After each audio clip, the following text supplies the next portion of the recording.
नमस्कार students, good morning. अगला ICDS आसान है, आप लोगों ने किया हुआ है। आप लोग जीएसटी पढ़कर आए हो और जो जीएसटी पढ़कर आता है उसके लिए मुझे रेवेन्यू रिकॉग्निशन स्टैंडर्ड पढ़ाना जरूरी नहीं होता, ठीक है ना। जिसने जीएसटी पढ़ा हुआ है, जिसको पता है कि टाइम ऑफ सप्लाई क्या है, उसको ये पढ़ाने की कोई जरूरत नहीं है। ऐसा तो कॉन्ट्रैक्टर उसका कॉस्ट और रेवेन्यू बुक करने के लिए उसका एक्चुअल कॉस्ट फर्स्ट ईयर में 100 करोड़ हुआ तो 25% हुआ नहीं, पर उसको 25% दिखाना है तो वो एस्टिमेटेड कॉस्ट कम कर देगा। राजा, ये एस्टिमेटेड कॉस्ट वगैरह जो होता है ना यश, ये तुझे लग रहा है कि कॉन्ट्रैक्टर के हाथ में है। ये सब कॉन्ट्रैक्टर के हाथ में नहीं है। जब आप पढ़ोगे एक्चुअल लॉ, जब पढ़ोगे तो 3 प्रोफेशनल उसको एस्टिमेट, उसको सर्टिफाई करते हैं। There is the engineer, architect and chartered accountant. ये 3 लोग सर्टिफाई करते हैं। गवर्नमेंट ने इसलिए तो ये सब मैनिपुलेशन ना हो कि कॉन्ट्रैक्टर अपनी मर्जी से चीजें चेंज ना करे, इसलिए तो इन लोगों को बिठाया गया ना। तो बिल्डर के हाथ में नहीं होता ये चीज। अब आप बोलोगे सर बिल्डर ने इन तीनों को मैनेज किया तो उसका तो कुछ नहीं कर सकते ना यार।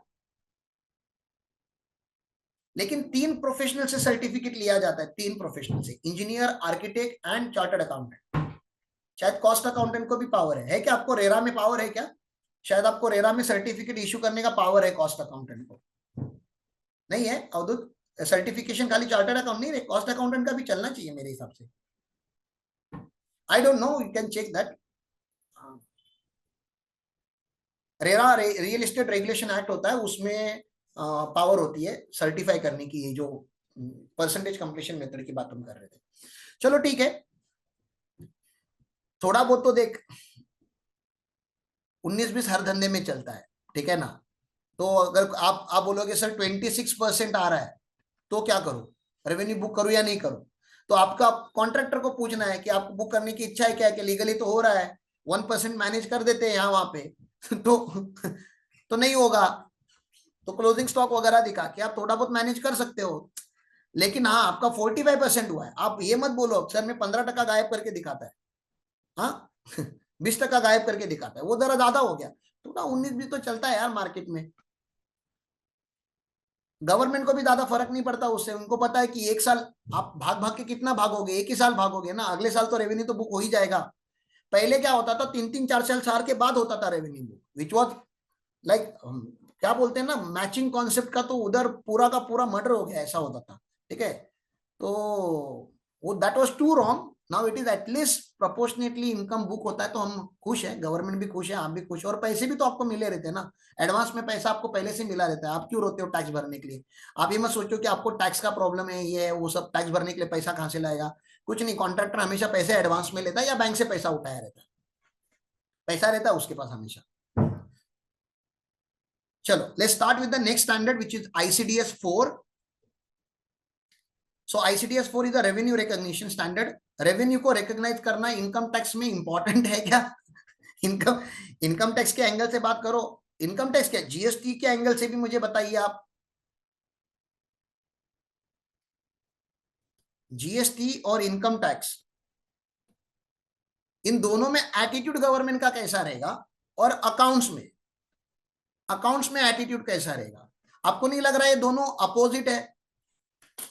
अकाउंट वर्सेस जीएसटी, ये दोनों अपोजिट है। क्यों अपोजिट है मैं आपको बताता हूं।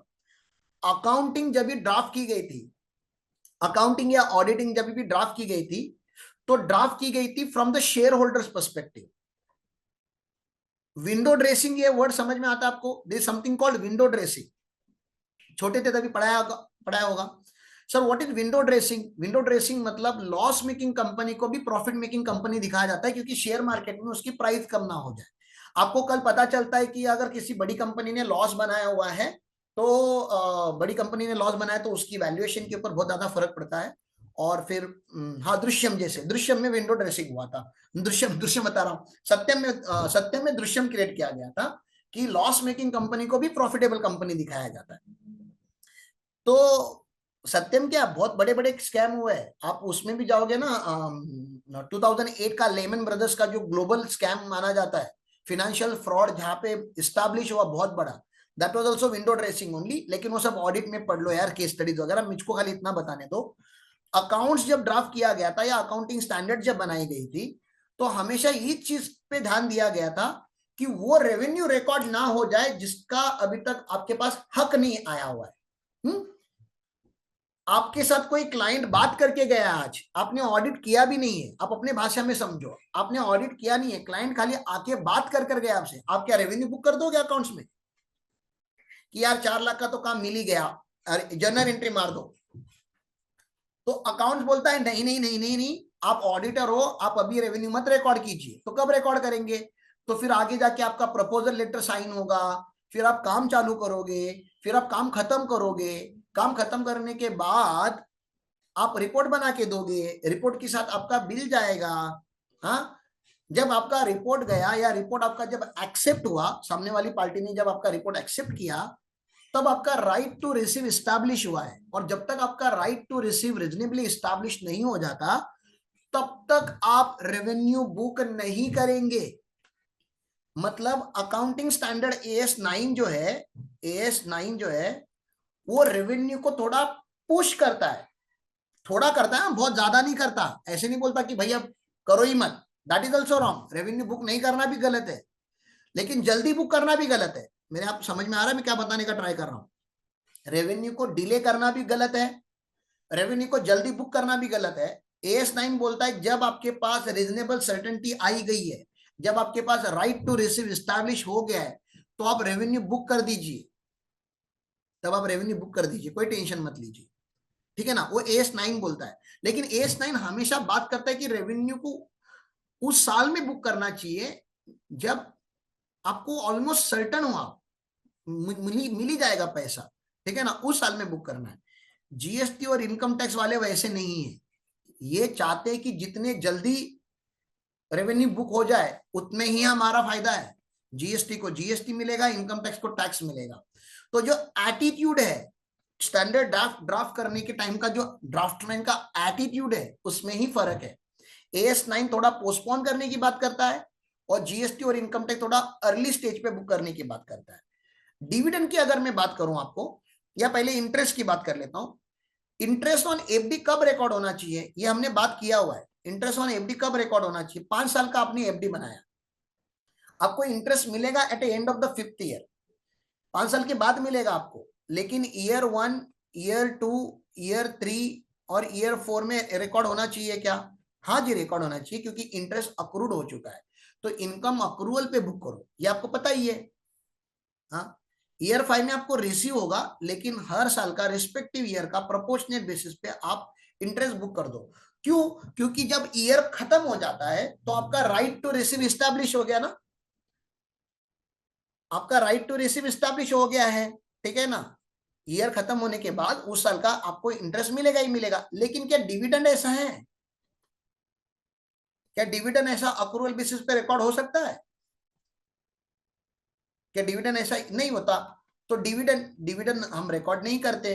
तो मैंने तो आपको सेक्शन 8 पढ़ा दिया है डिविडेंड टैक्सेशन का, तो मुझे तो डिफिकल्टी आएगी नहीं।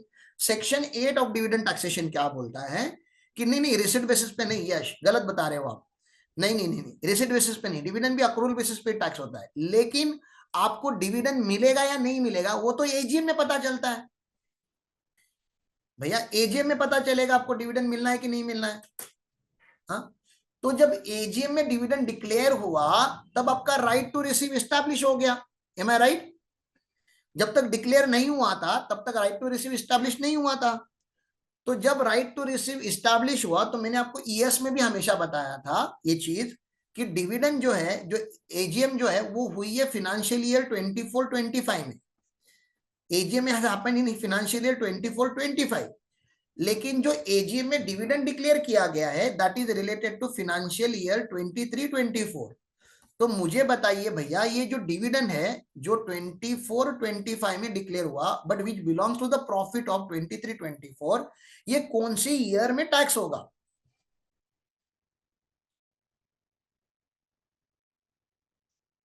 भैया ये 24-25 में टैक्स होगा। ये जिस साल डिक्लेयर हुआ है, जिस साल AGM हुई है, उस साल ये होता है टैक्स। हाँ, जिस साल का AGM है उस साल में ये टैक्स होता है। ये मैंने आपको सेक्शन 8 में पढ़ाया हुआ है, ठीक है ना? लेकिन अगर इंटरिम डिविडेंड है, आपको पता है, आपने ये टर्म भी सुना के रखा हुआ है, इंटरिम डिविडेंड है। इंटरिम डिविडेंड अगर है तो interim dividend during the financial year declare होता है। डिक्लेयर मतलब डायरेक्टली पे होता है। तो जब इंटरिम डिविडेंड डिक्लेयर होके पे भी हो गया तो जिस साल मिला उसी साल में आपको टैक्स करना है। इंटरिम डिविडेंड अगर इस साल मिला था तो उसी साल टैक्स करना है, तो कंफ्यूजन है ही नहीं उसमें। जो पैसा मिल ही गया उसको क्या ही पोस्टपोन करना, ठीक है ना। तो क्या मैं बोल सकता हूं डिविडेंड टैक्स होता है ऑन अक्रूवल बेसिस और receipt basis which is earlier? Technically ऐसे बोलना नहीं चाहिए, लेकिन इंटरिम डिविडेंड अगर रिसीव हो गया तो रिसीव बेसिस पे टैक्स कर दो, और एजीएम में जब डिक्लेयर हो गया तो अक्रू हो गया तो अक्रूवल बेसिस पे टैक्स कर दो। शायद आपको उस साल ना भी मिले, अगले साल मिले, उससे हमको लेना देना नहीं है। लेकिन जब एजीएम में डिक्लेयर हो गया आपको रेवेन्यू बुक करना ही पड़ेगा। तो डिविडेंड का टैक्सेशन अलग है, अलग अलग चीजों का अलग अलग होता है। आपने टाइम ऑफ सप्लाई पढ़ा है क्या? क्या आपने टीओएस पढ़ा है? थोड़ा तो नॉलेज है टीओएस के बारे में, जीएसटी का टाइम ऑफ सप्लाई। गुड्स का इनवॉइस कब बनना चाहिए? जनरल मुझे बताओ, वैसे तो बहुत सारे में तो उसमें वेरिएशन है, लेकिन जनरली गुड्स का कब होना चाहिए? नहीं नहीं, आफ्टर लास्ट इंस्टॉलमेंट नहीं पागले। अरे जीएसटी कब लगेगा? गाड़ी भर गई आज, ये मेरा वेयर हाउस है, वेयर हाउस है, यहाँ पे गाड़ी लोड हो गई है, पैसा मिलने के बाद इनवॉइस करोगे, पैसा रिसिट बेसिस पे टैक्स होता है क्या ये जीएसटी? गाड़ी निकल सकती है क्या, बताइए मुझे? गाड़ी निकलने के पहले बाद नहीं, ऑन और बिफोर डेट ऑफ रिमूवल बोला गया है, ऑन और बिफोर डेट ऑफ रिमूवल। यहां पे इनवॉइस इशू होता है। Is it clear? क्योंकि इसका ई वे बिल बनेगा, रास्ते पे गाड़ी पकड़ी गई तो पूछा जाएगा बिना इनवॉइस का लेके जा रहे हो मतलब स्मगलिंग माना जाता है, ब्लैक का माना जाता है। ओके, ये नॉर्मल हो गया, this is normal, this is very normal example, कि नॉर्मली गुड्स का बिलिंग तब होना चाहिए, but part of the goods installment में आया तो भैया इंस्टॉलमेंट का जितना है वो बिल उतने का करोगे ना आप, जितना इंस्टॉलमेंट अभी जा रहा है। ऐसे क्या कर रहे हो जानवी?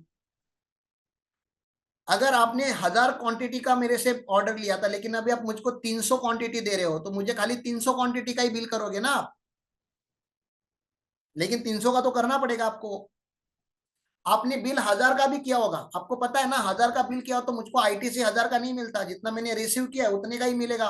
और अगर इंस्टॉलमेंट में आने वाला है तो लास्ट इंस्टॉलमेंट पे ही मिलेगा। वो तो लॉ है, वो तो जीएसटी लॉ है, वो तो छोड़ दो, मैं जीएसटी लॉ की बात नहीं कर रहा, मैं तो रेवेन्यू रिकग्निशन की बात कर रहा हूँ, इनकम टैक्स की बात कर रहा हूँ।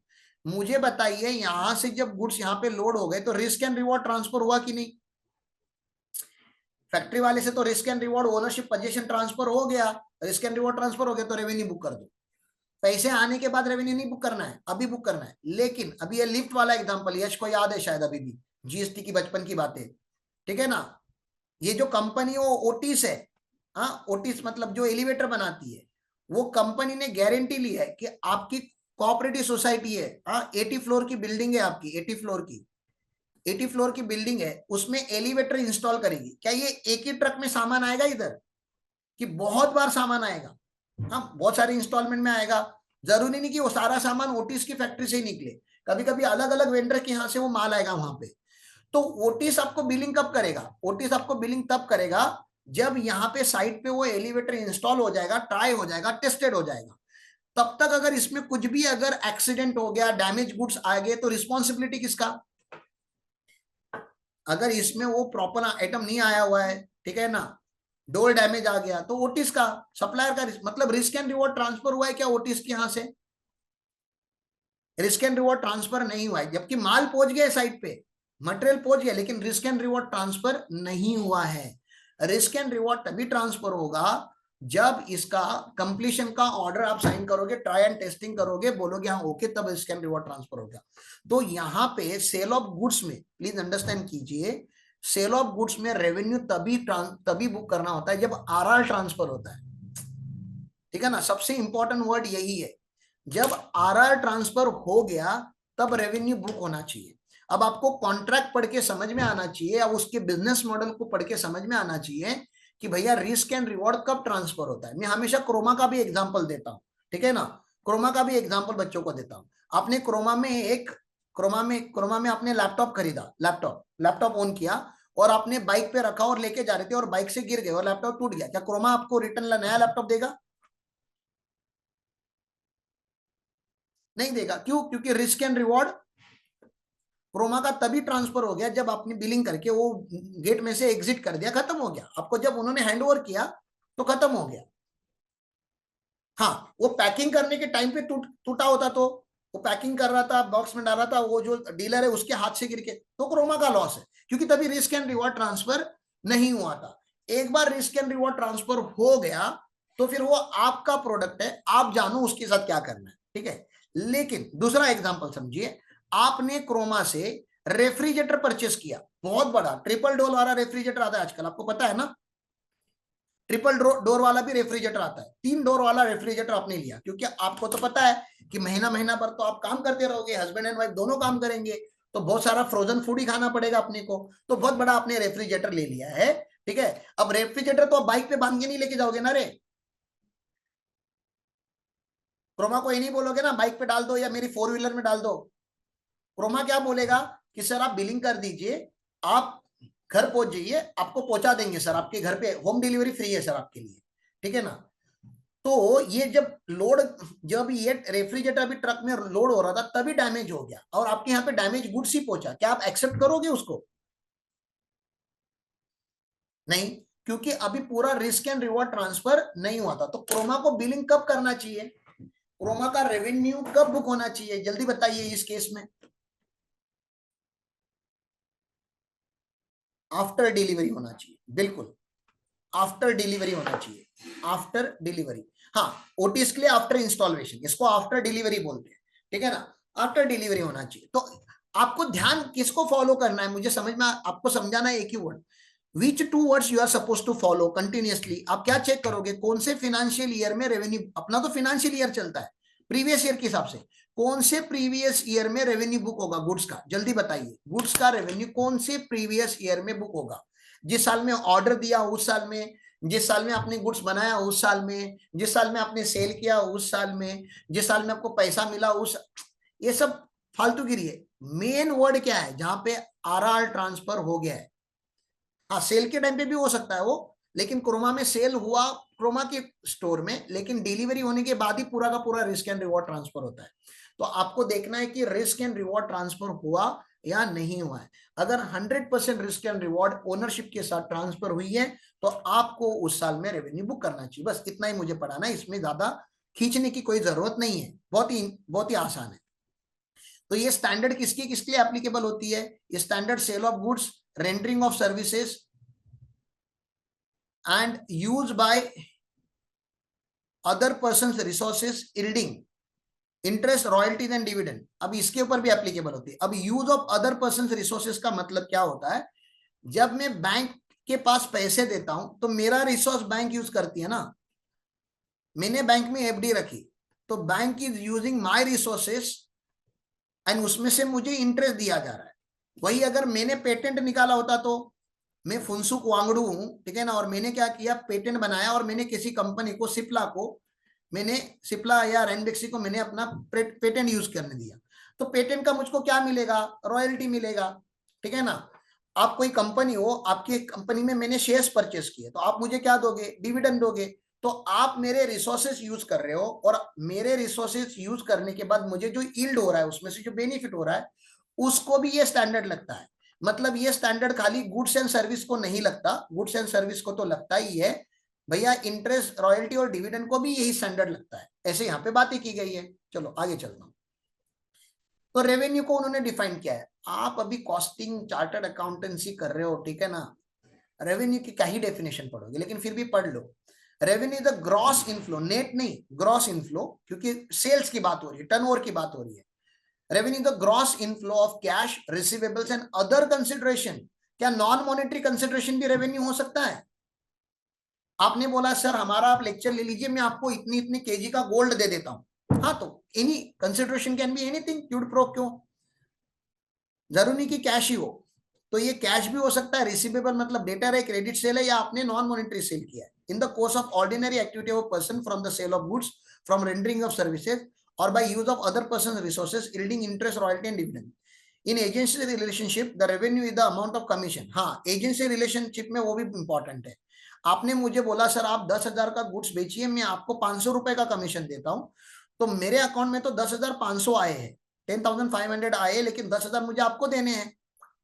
तो कमीशन के धंधे में मेरा रेवेन्यू 10,000 नहीं है, मेरा रेवेन्यू खाली कितना है, 500 है। ये समझ में आ रहा है ना? कमीशन जितना है, मेरा जो कमीशन है वही मेरा रेवेन्यू, मुझको जीएसटी भी इसके ऊपर ही भरना पड़ता है। ठीक है। The standard does not deal with the aspect of revenue recognition dealt in other standard. क्या ये कंस्ट्रक्शन कॉन्ट्रैक्ट को एप्लीकेबल होगा? क्या as ICDS for construction contract को एप्लीकेबल होगा? नहीं। क्यों नहीं? क्योंकि वहां पे आईसीडीएस 3 एप्लीकेबल हो रहा है ना। हाँ, आईसीडीएस मतलब ये जनरल स्टैंडर्ड है, specific standard should prevail over general standard. तो अदर स्टैंडर्ड में स्पेसिफिकली बात किया गया है, तो उधर की बात सुनो, इधर की बात मत सुनो आप। Revenue from sale of transaction, अब यहाँ पे इंपॉर्टेंट चालू हो गया कि भैया रेवेन्यू रिकॉग्नाइज कब करना है। तो सेल्स की में से कब रिकॉग्नाइज करना है, मैंने आपको बताया जब वो कंडीशन फुलफिल करेगा। सबसे पहला condition, seller of a goods has transferred to the buyer property in the goods for the price and all significant risk and reward। ओहो, तो भैया प्रॉपर्टी ट्रांसफर हो गई है, प्रॉपर्टी ट्रांसफर हो गई मतलब ओनरशिप ट्रांसफर हो गई है, और जो रिस्क एंड रिवॉर्ड थी, सिग्निफिकेंट रिस्क एंड रिवॉर्ड की बात की जा रही है, मतलब सब्सटेंशियली ये risk and reward of ownership have been transferred to the buyer. The seller retains no effective control, seller के पास कोई कंट्रोल नहीं है क्योंकि आरआर ट्रांसफर हो चुका है। ठीक है ना? मैंने क्रोमा से लैपटॉप लिया और क्रोमा को बोला सर इधर ही रखो, आप मुझे 2 दिन इधर ही रखो, मैं 2 दिन के बाद कलेक्ट करूंगा। क्रोमा ने बोला सर ये आपकी रिस्पॉन्सिबिलिटी है, आपकी रिस्पॉन्सिबिलिटी यहाँ पे छोड़ के जा रहे हो। तो भले पोजेशन उन्हीं के पास है, लेकिन फिर भी रिस्क एंड रिवॉर्ड उन्होंने पूरा का पूरा ट्रांसफर कर दिया है। There is the reasonable certainty of ultimate collection, ये वर्डिंग तो आपने ऊपर भी पढ़ा था। ठीक है ना? सर सर्विस में क्या करेंगे? सर्विस में थोड़ा, सेल्स ऑफ गुड्स तो बहुत आसान है, बहुत ही आसानी से समझ में आ जाता है। सर्विस का थोड़ा समझ लीजिए, थोड़ा इंपॉर्टेंट है सर्विस का। ठीक है ना? उन्होंने बोला सर्विस को आप परसेंटेज कंप्लीशन मेथड लगाओ। ओहो, सर्विस को क्या लगा दो आप? परसेंटेज कंप्लीशन मेथड लगाओ। इसका मतलब क्या होता है मैं आपको समझाने का ट्राई करता हूं। आप लोगों की बैच कम से कम 2 साल चलने वाली है, एम आई राइट? जो सीए फाइनल की बैच है डायरेक्ट टैक्स की, वो 2 साल तक चलेगी, आराम आराम से पढ़ेंगे, हमको कोई घाई नहीं है। हमारे बच्चे मई 25 में एग्जाम देने वाले, तो 2 साल में बैच चलने वाली है। तो आपको ये लेक्चर्स में ले रहा हूं, उसका रेवेन्यू क्या मैं 2 साल के बाद बुक करूं 2025-26 में जब बैच कंप्लीट हो जाएगी? ये सही इंटरप्रिटेशन है लॉ का? जी नहीं सर, आपने 23-24 में बैच चालू की है, 24-25 में भी आप थोड़ा बहुत पढ़ाओगे, तो थोड़ा परसेंट, थोड़ा काम आपने यहां पे किया तो यहां पे थोड़ा रेवेन्यू बुक कीजिए, थोड़ा काम आपने यहां पे किया तो यहां पे थोड़ा बुक कीजिए, और जो लास्ट में बचा होगा मतलब हर साल, मतलब पीओसीएम फॉलो करो। अभी आपने कंस्ट्रक्शन कॉन्ट्रैक्ट पढ़ के आया तो परसेंटेज ऑफ कंप्लीशन मेथड समझाना कोई बड़ी बात नहीं है। तो यहाँ पे अगर 40% सिलेबस कंप्लीट हुआ तो 40% यहाँ पे बुक कर दीजिए। यहां तक अगर 75% कंप्लीट हो चुका है तो 75% माइनस रेवेन्यू ऑलरेडी बुक्ड, वो करके जो नेट बचेगा वो कर लीजिए। और लास्ट में भी वही है, 100% कंप्लीट होने के बाद माइनस रेवेन्यू ऑलरेडी बुक्ड इन 2 ईयर्स, और माइनस कर दीजिए, नेट रेवेन्यू बचा वो बुक कर दीजिए। इसको पीओसी हम बोलते हैं। यहां तक क्लियर है?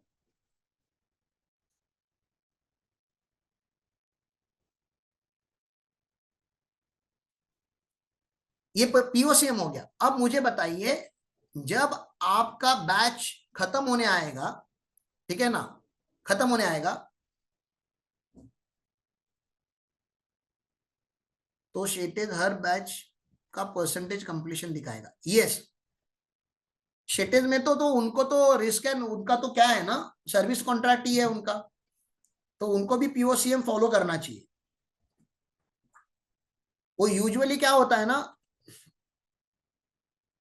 यूजुअली क्या होता है कि स्टूडेंट जब फी भर देता है तो हम वो बुक कर देते हैं पूरा का पूरा, लेकिन थोड़ा एडवांस बुक होना चाहिए। आपने फी पूरा का पूरा भर दिया ईयर 1 में, यहाँ पे आपने फी भर दिया तो आपको एडवांस में रखना चाहिए, एडवांस फ्रॉम कस्टमर में रखना चाहिए। लेकिन कभी कभी ये लोग क्या करते हैं, क्लासेस इंडस्ट्री क्या करता है, फी आ गया तो पूरा रेवेन्यू बुक करता है। इनकम टैक्स को इससे प्रॉब्लम है क्या, मुझे बताइए? अर्ली रिकॉग्निशन से इनकम टैक्स को कोई प्रॉब्लम नहीं है? तो नहीं है, तो हम भी इतना ध्यान नहीं देते।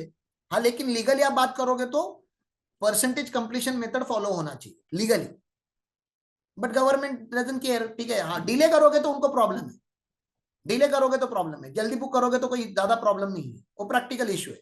सुन अभी मैंने क्या किया, मे 25 के लिए मान लीजिए, या मे अटेम्प्ट के लिए, कोई भी ईयर का रहने दो, मैंने मार्च के महीने में मैंने क्रैश कोर्स लॉन्च किया, जो चलेगा 60 डेज।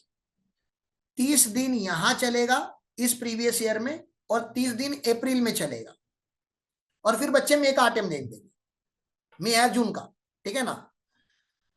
तो मुझे बताओ, ये दो प्रीवियस ईयर में 50-50% हो रहा है ना, दिख रहा है आपको क्या?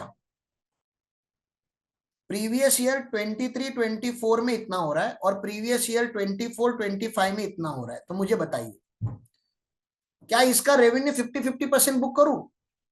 पीओसीएम मेथड तो यही बोलता है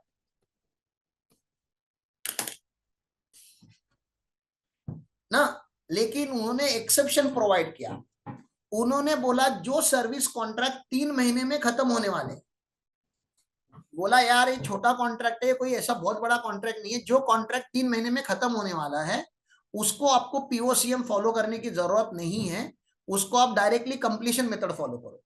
इसका क्या मतलब होता है, क्योंकि मेरे एग्जांपल में यहाँ पे मैंने भले यहाँ पे आधा काम किया होगा, इस ईयर में रेवेन्यू मत बुक कीजिए, आप पूरा का पूरा 100% रेवेन्यू 24-25 में बुक कर दीजिए। ये दो बातें आपको समझनी है यहाँ पे।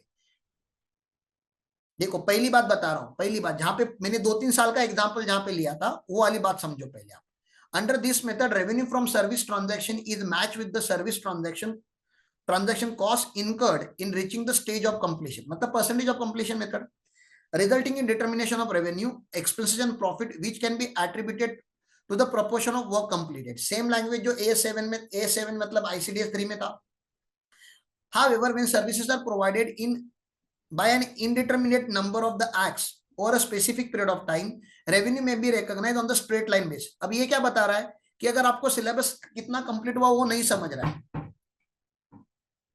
आपको सिलेबस कितना कंप्लीट हुआ वो नहीं समझ रहा है, और 3 साल का रेवेन्यू, 3 साल है आपका कॉन्ट्रैक्ट, आपका 3 साल का चलने वाला है, अगर आपके पास ये परसेंटेज निकालने का कोई तरीका नहीं है, तो 3 साल का कॉन्ट्रैक्ट है तो कम से कम स्ट्रेट लाइन बेसिस पे, मतलब 1/3 और 1/3 तो रिकॉर्ड कीजिए। ये समझ में आ रहा है? सेकंड पैरा में क्या लिखा है उसने? पहले पैरा में क्या लिखा कि पीओसीएम अगर निकाल सकते हो तो पीओसीएम निकालो। सेकंड पैरा में क्या निकाल रहे हैं कि पीओसीएम अगर नहीं निकाल पा रहे हो, कम से कम स्ट्रेट लाइन बेसिस पे आप अपोर्शन करो। फिर कोई बोलेगा सर इस करंट ईयर में 4 ही महीने होंगे, तो 4 ही मंथ अगर होगा तो भैया फिर मंथली प्रोपोर्शनेट करो। प्रोपोर्शनेट करने आता है ना आपको स्ट्रेट लाइन बेसिस पे। ये क्लियर है? ये दो पैरा क्लियर है क्या, मुझे बताइए पहले। ये पीओसीएम के पैरा है, यहाँ पे आपको परसेंटेज पता है एग्जैक्टली, और यहाँ पे परसेंटेज नहीं पता, तो उन्होंने बोला स्ट्रेट लाइन फॉलो करना। लेकिन third important para which is an exception to the first two paras, revenue from service contract within the duration not more than 90 days. अगर 90 डेज का ही आपका कॉन्ट्रैक्ट है, ठीक है ना, द रेवेन्यू में बी रिकॉग्नाइज, मे बोला है उन्होंने, क्या मैंडेट किया है उन्होंने? मे का मतलब क्या होता है, ऑप्शनल की मैंडेट? अरे मे वर्डिंग का मतलब क्या होता है, may be recognise when the rendering of service under that contract is completed और सब्सटेंशियली कंप्लीटेड। तो मुझे बताइए, अगर कोई बोलता है मैंने क्रैश कोर्स करने के बाद भी अगर मेरी इच्छा है कि 50% रेवेन्यू में इस साल बुक करूं और 50% रेवेन्यू बाद में बुक करूं, परसेंटेज कंप्लीशन मेथड फॉलो करूं, इज इट अलाउड? मेरी इच्छा है ऐसे कि मुझे परसेंटेज मेथड फॉलो करना, करो। लेकिन क्या मैंडेट है? नहीं। मैंने अगर यहाँ पे 100% बुक किया तो मैंने कुछ गलत किया क्या? Have I done anything wrong? मेरा कॉन्ट्रैक्ट 90 डेज के नीचे का था, क्रैश कोर्स का कॉन्ट्रैक्ट था, तो कोई नहीं है, ठीक है। सर इंटरेस्ट कौन से बेसिस पे टैक्स होगा? इंटरेस्ट अक्रूवल बेसिस पे टैक्स होगा, ये मैंने आपको बता ही दिया है। लेकिन आपको पता है कोई कोई इंटरेस्ट होता है जहां पे रिकवरी पता नहीं होती, जैसे हमने सेक्शन 145B पढ़ा था, आपको याद है 145B? मैंने आपको पढ़ाया था 145B, जहां पे एक इंटरेस्ट है। कौन सा इंटरेस्ट है? गवर्नमेंट जो देने वाला रहता है ना अपने को इंटरेस्ट, इनहांस कॉम्पेंसेशन या जब कंपलसरी एक्विजिशन होता है, वो वाला इंटरेस्ट कौन से बेसिस पे टैक्स होगा? वो अक्रूवल पे टैक्स होगा क्या? वो रिसिप्ट पे टैक्स होगा। अब मुझे बताइए, आईसीडीएस बोलता है अक्रूवल बेसिस पे टैक्स करो, और लॉ बोलता है रिसिप्ट बेसिस पे टैक्स करो। इनहांस कॉम्पेंसेशन का इंटरेस्ट, नॉर्मल इंटरेस्ट की बात नहीं कर रहा, नॉर्मल इंटरेस्ट की तो बात करके हो गई मेरी, अक्रूवल बेसिस पे टैक्स होता है। लेकिन मैं एक इंटरेस्ट का आपको एग्जांपल दे रहा हूं, इंटरेस्ट ऑन इनहांस कॉम्पेंसेशन, जो गवर्नमेंट आपका प्रॉपर्टी कंपलसरी रिक्वायर करता है तब जो इंटरेस्ट मिलता है, वो वाला इंटरेस्ट सेक्शन 145B में क्लियरली लिखा गया है कि भैया ये रिसिप्ट बेसिस पर टैक्स होना चाहिए। और यहाँ पे मैंने अभी अभी पढ़ा कि नहीं, इंटरेस्ट तो अक्रूवल बेसिस पर टैक्स होना चाहिए। तो there is a dispute between law and ICDS, which shall win?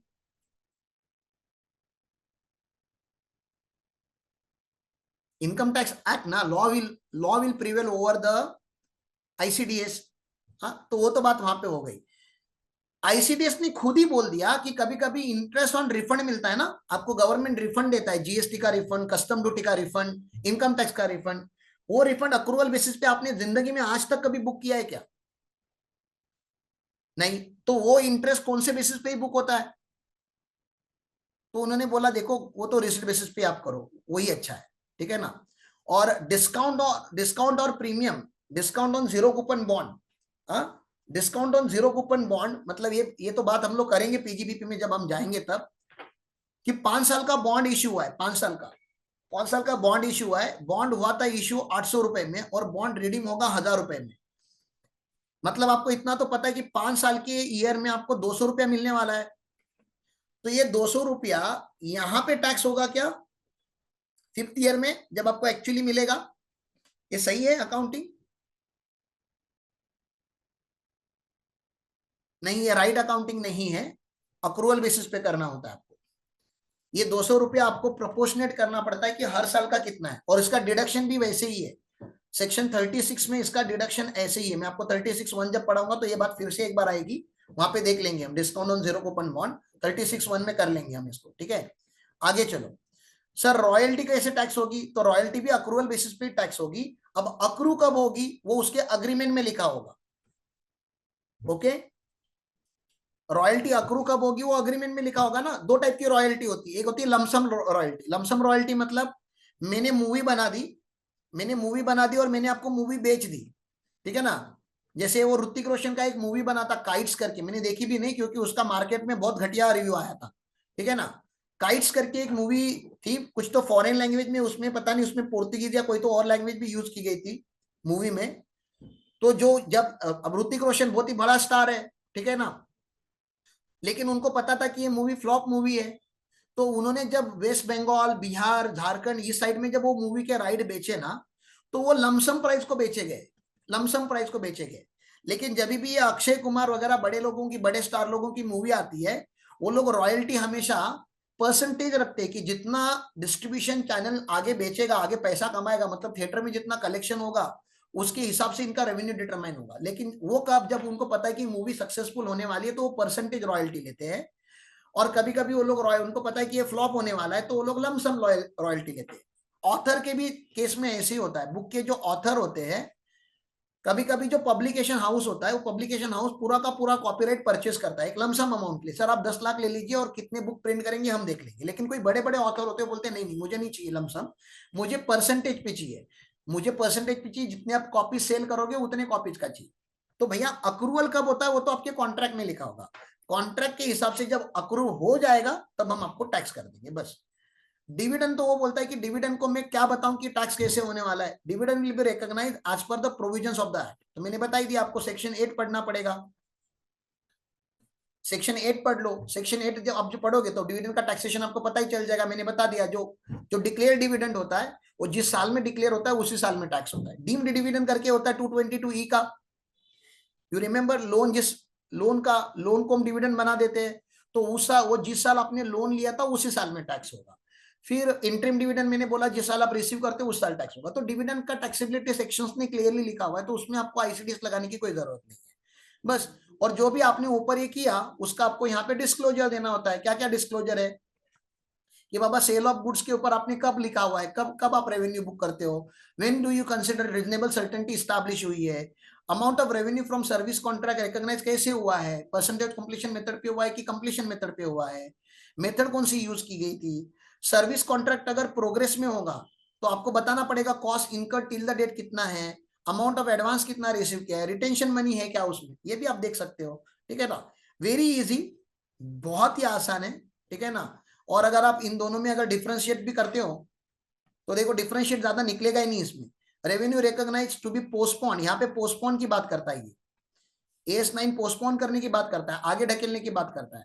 If the significant uncertainty exist, उल्टा लिखा है कि अगर आपको लग रहा है कि अनसर्टन है, सिग्निफिकेंट अनसर्टन है ऑन मेजरेबिलिटी एंड कलेक्टिबिलिटी, ठीक है ना, मेजरेबिलिटी एंड कलेक्टिबिलिटी के ऊपर क्वेश्चन मार्क रेज हो सकता है, तो विंडो ड्रेसिंग मत कीजिए, पोस्टपोन कीजिए रेवेन्यू। लेकिन आईसीडीएस पोस्टपोन करने की बात नहीं करता, आईसीडीएस पॉजिटिव लैंग्वेज लिखता है। आईसीडीएस बोलता है revenue to be recognised only if there is the reasonable certainty of ultimate collection from the sale of goods and services, ठीक है। वो बोलता है कि अगर आपको लग रहा है ना पैसे मिलेगा, रीजनेबली सर्टन होना, एक काम करो, चलो बुक कर दो, रिस्क एंड रिवॉर्ड ट्रांसफर हो गया तो आप रीजनेबली सर्टन। परसेंटेज कौन सा यूज करना है यहाँ पे, मेथड कौन सी यूज करनी है, तो बोलता है प्रोपोर्शनेट कंप्लीशन मेथड भी है और कंप्लीशन मेथड भी, ये दोनों यहाँ पे। यहाँ पे क्या बोलता है, mandatory to recognise revenue based on the percentage completion method, यहाँ पे ऑप्शन नहीं है आपके पास, यहाँ पे आपको मैंडेटरीली पीओसीएम फॉलो करना ही, आप सर्विस कॉन्ट्रैक्टर हो तो। चलो आगे, डिस्क्लोजर रिक्वायरमेंट नहीं पड़ रहा, मैं डिस्क्लोजर है, चलो कोई प्रॉब्लम नहीं। तो यहाँ पे और एक आपका आईसीडीएस हो गया।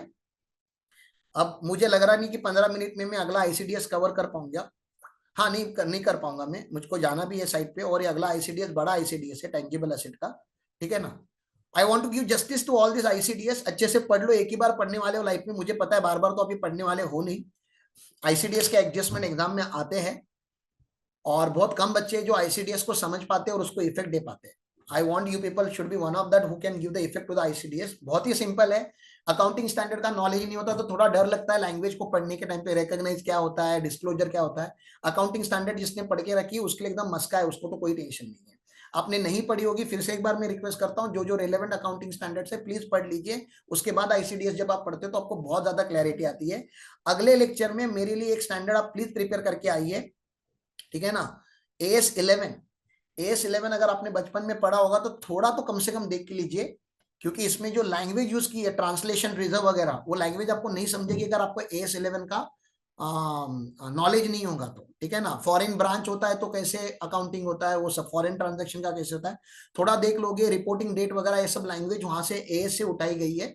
तो अगर आप देख कर आओगे अगले लेक्चर में, कल के मॉर्निंग के लेक्चर में, बहुत अच्छा होगा please. Okay, so we will close it for the day here only. Thank you, bye bye.